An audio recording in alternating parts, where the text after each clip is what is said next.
What's up, everyone? Ryan Young, Kama Jiu-Jitsu, and I wanted to kind of go over a little history lesson today. I guess we all hear the story about Gracie Jiu-Jitsu and how it got started, its history with Conde Koma, also known as Mitsui Maeda, from the Gracie's perspective. But let me kind of go over the history from the Japanese side, meaning the judo side, because Mitsui Maeda was a Kodokan black belt. He did end up dying a 7th degree black belt out of 10. Actually, I think about it, he was a 7th degree red and white belt. I think it's 6th, 7th, and 8th degree is the red and white. Don't quote me on it, but well, what happened was I had a judo instructor back when I was in California, and his name was Nori Bunasawa. Now, Sensei Nori was a Kodokan, well, he is a Kodokan red belt now. I think he's a 9th degree, 8th or 9th degree. And he teaches out of Costa Mesa, California.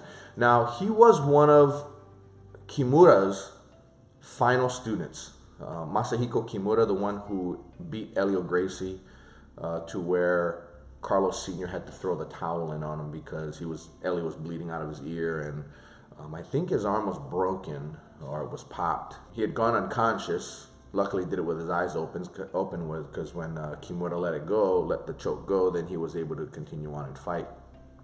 But it was because of this fight that Kimura, who is, I guess the contention is that he's the best judoka that ever lived. I don't think he was ever defeated. I mean, he was kind of like the Hicks and Gracie of judo. Now, they say technically the best one might have been Mifune, but Kimura was the best ever. But anyway, Sensei Nori kind of gave me a story. He wrote a book on it, and the book that he wrote is called The Toughest Man in the World, and it's about Mitsui Maeda. And the way the chronology goes is this. The contention is, okay, the Gracies do Jiu-Jitsu. Did they learn Jiu-Jitsu? Well, I mean, that's up for debate. The story that was passed down was that Carlos learned Jiu-Jitsu and therefore teaches Jiu-Jitsu. But if you hear the story from Nori Bunasawa's side and he looks into the lineage of Maeda, you see that Kano was the founder of judo. But he was a Jiu-Jitsu master. Notice the spelling. It's not Jiu-Jitsu, it's Jiu-Jitsu. Now, from Kano, so Tomita is a judo black belt under Kano. Now, Kano, who produced Tomita produced Maeda. Mitsui Maeda. So, Mitsui Maeda is first, second, third generation judo black belt. Now, the three of them, in addition to one other, I think his name was Satake, they went over to the United States to share judo with, I guess they were brought over by Teddy Roosevelt. Well, when it was time to go home, Maeda didn't want to go home. He wanted to stay in the U.S. I think he was paid $1,000 to fight someone in New York, and kind of liked it. He liked the fact that he got to fight and got to stay in the United States and got to make a living. Kano was very much against prize fighting, which Maeda did to make a living, and it was him being able to survive wherever he wanted to. And he went all over the world. He fought in Europe. He fought down in, I think, Cuba and in South America. I'm not sure if he fought in Brazil. I'm thinking he must have when he retired.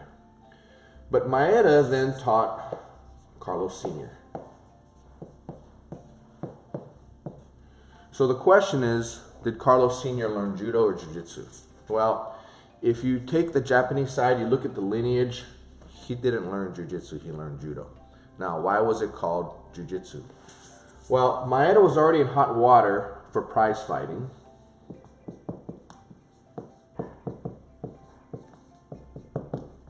And he was also, well, potentially in hot water for teaching non-Japanese judo. Now, that was something that he was forbidden to do by Kano. Kano had a few rules. One of them was no prize fighting. One of them was no teaching non-Japanese. By the way, another one who was doing prize fighting was Kimura, which is why Kimura was also stopped at 7th degree, as was Maeda. So probably the two of the 3 greatest judo black belts that ever lived were stopped off at 7th degree. The third one who is among the greatest that ever lived was Kyuzo Mifune. So Mifune, he is the one they call the 10th Dan. He had phenomenal technique. He was a little guy, might have been about 5'2", weighed about 100 or 110 pounds. And you can pull a video up on YouTube of him. His name is spelled like this. He's just a small guy. He's smaller than me. I'm not a big guy either. Maeda was about my size, about 5'4", 5'5", weighed about 145 pounds or so. I'm a little heavier than that. And yet he was able to kind of take out a lot of people. Now, Carlos Sr. learned judo from Maeda. Now there's also another student that Maeda taught, and his name was Oswaldo Fadda. Brazilian Jiu-Jitsu was taught by a Japanese judo master to Carlos Sr., who then created the Gracie line, and then Oswaldo Fadda, who was a contemporary of Carlos's, and in fact had a number of students. I think his most famous student is Luis Franca. And I think it was Franca who in the 50s brought his academy over to the Gracie Academy. I think it was like they had 20 matches. And out of 20 matches, Franca's guys won, if I'm not mistaken, 19 of them. And they did a lot of it by footlock, which then necessitated the Gracies start to put footlocks into their repertoire. But it was a judo versus judo, or as they would say, jiu-jitsu versus jiu-jitsu. So being that he was not supposed to teach non-Japanese judo, that's where the term jiu-jitsu came into being. Now, what about the difference in spelling? A lot of it just has to do with the pronunciation that the Brazilians did of this particular word here. And I think maybe it was also call it jiu-jitsu so that, you know, I'm not teaching you judo, number one, although he really is, and number two, to kind of throw Kano off of the scent. But it really didn't matter anyway. His prize fighting is what kind of disqualified him from getting the red belt. So now where do we go from here? Kama Jiu-Jitsu comes down from Rickson Gracie's line. It goes Carlos to Elio to Rickson, and then to Dave Kama. And Dave Kama has 3 black belts: Fernando Costa, Jack Toffer, and me. So that's where we are. So that is Jiu-Jitsu history as I know it. And I'm not the be-all, end-all, but I am kind of a student of Jiu-Jitsu, not only of the art itself, but also the history. There's also the other side of the family, which, we come down off of Elio's sons, but there's also a much larger line of Jiu-Jitsu that comes down from Carlos Sr. But anyway, most people acknowledge that Elio taught pretty much the whole family. But that's all we got for now on the history side. Hope this helps you. If you have any questions, go ahead and comment below.